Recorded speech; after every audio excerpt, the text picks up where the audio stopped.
আমরা দেশকে কিভাবে আগায় নিব, আমরা দেশের মানুষের কষ্ট কিভাবে দূর করব, এটাই হলো একমাত্র কাজ আমাদের।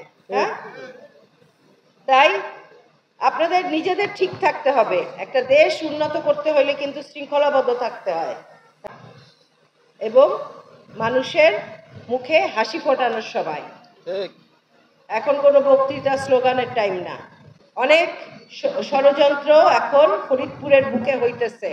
ওই ষড়যন্ত্রে আপনারা কেউ পা দিবেন না, কারণ 15 বছর পরে ফরিদপুরে আবার আমাদের ধানের শীষের এমপি করতে হবে না, কারণ 6 বছর কোনো এমপি নাই ফরিদপুরে। 6 বছর আপনি চিন্তা করতে পারছেন? একটা এমপি ছাড়া একটা এলাকা।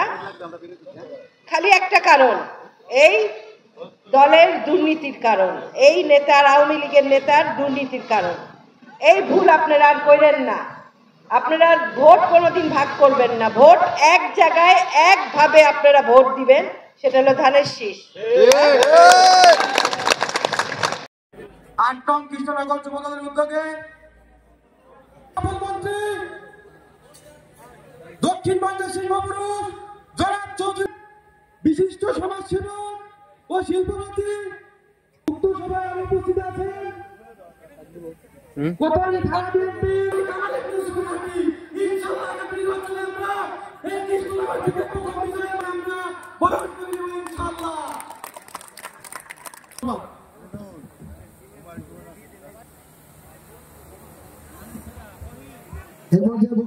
পুত্র ও অধিকারী জনাব নায়েব ইউসুফ উপস্থিত আছেন। আমাদের কথা না বললে হয় না, তার কথা সবচেয়ে সুন্দরতার জন্য বলতে বাধ্য হই। সামনে যাতে আমরা ঐক্যবদ্ধ হয়ে বিএনপি করতে পারি, সামনে যাতে ঐক্য থাকতে পারি। অনেক সম্মেলন আছে, মামলা আছে, আজকে আমার অন্যান্য ষড়যন্ত্র করে বিএনপি খেলা কিছুই করে নাই। আমি অনুরোধ জানাচ্ছি আপনারা যারা প্যান্ডেলের বাইরে দাঁড়িয়ে আছেন, প্লিজ আপনাদের এখন বক্তব্য রাখবেন না। আমাদের ফরিদপুর সদর 3-এর গণমানুষের নেত্রী জনাব দেখতে পেরেছে এবং কি পরিমাণ নির্যাতন তারা করেছে তা আমরা সবাই অবগত। কিন্তু তাদের ষড়যন্ত্র এখন হচ্ছে আওয়ামী লীগ, তারা তাদের এই অর্থে নেই।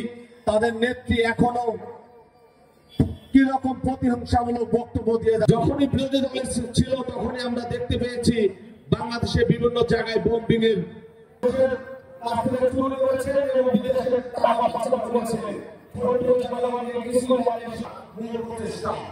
এই বছর